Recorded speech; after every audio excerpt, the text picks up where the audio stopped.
Have you been given any indication of how the protest outside is going to be brought to some sort of resolution? Look, we have been getting regular daily updates from the police. Obviously, we want to make sure that their focus is on the operation, but at this stage I haven't had anything specific, detailed brief from them today. Usually it happens later in the day. So how long would you tolerate it going on? Look, that's actually not the question for us, Barry. Ultimately, of course, we have protests in this place all the time, and we accept that as politicians.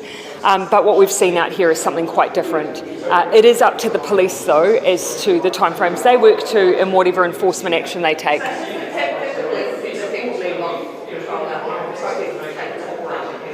Oh, look, no, I would not say that. Of course, what they are focused on is ensuring the safety of everyone, and that's not just those working in this building, but the surrounding areas. We have, of course, all seen the reports of the abuse that people are receiving for simply wearing a mask, the intimidation, businesses really facing difficulties with people feeling safe to come and go.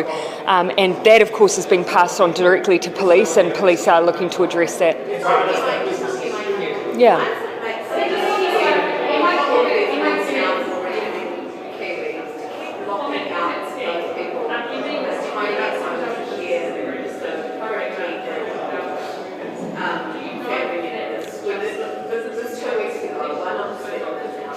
Yeah, well, of course, all of those restrictions are being removed. What we've got to make sure is that we do that in a way that the system continues to work to keep everyone as safe as possible, because it will mean tens of thousands of people coming into New Zealand. Look, the big difference between, I would say in part, New Zealand and Australia in the scale of the increase in cases has been that we have continued to manage cases at the border. They removed their border controls quite quickly, and New South Wales had the equivalent of what would be in New Zealand 17,000 cases at this point. So we want to keep slowing it down so it doesn't hurt our healthcare and our health workforce. You said yourself that self-isolation will end at some point. Yes. What does that look like exactly?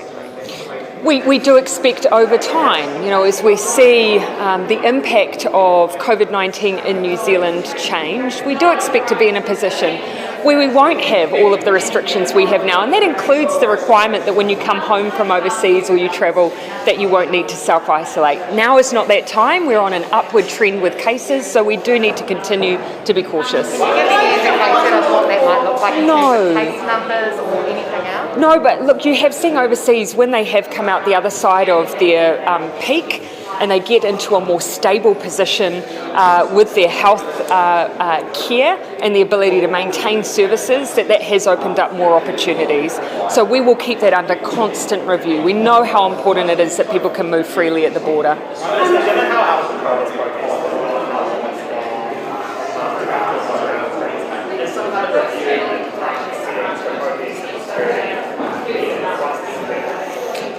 Look, it makes absolute sense after an experience such as this to look at the way that Parliament operates. We need to maintain the ability, of course, for people to express their views freely here. And I don't think anyone would want to see that changed. At the same time, we need to ensure it's a safe environment. The people who work in this place have experienced abuse. The journalists standing in front of me have, and so I expect that the Business Committee will likely consider or discuss that. Do you think it's right for Year 10 students in Auckland to be mandated before they play sport? To be mandated To be fully vaccinated before they can play sport for their school?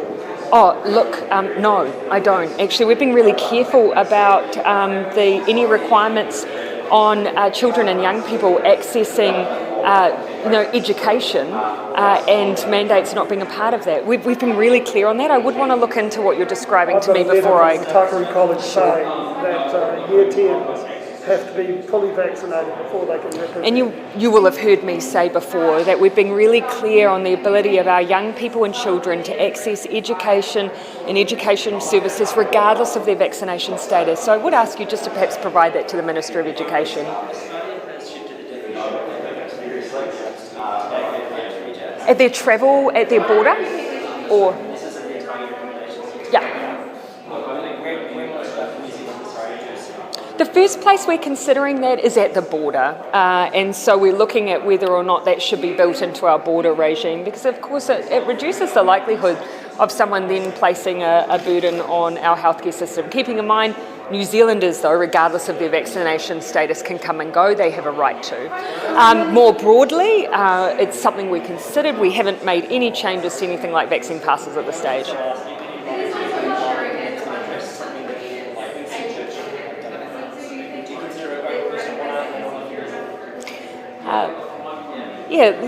Look, for me it will be about doing the best I can to represent New Zealand in that space. I do acknowledge that it is significant, but I see it very much as an invitation to New Zealand as much as it is to me.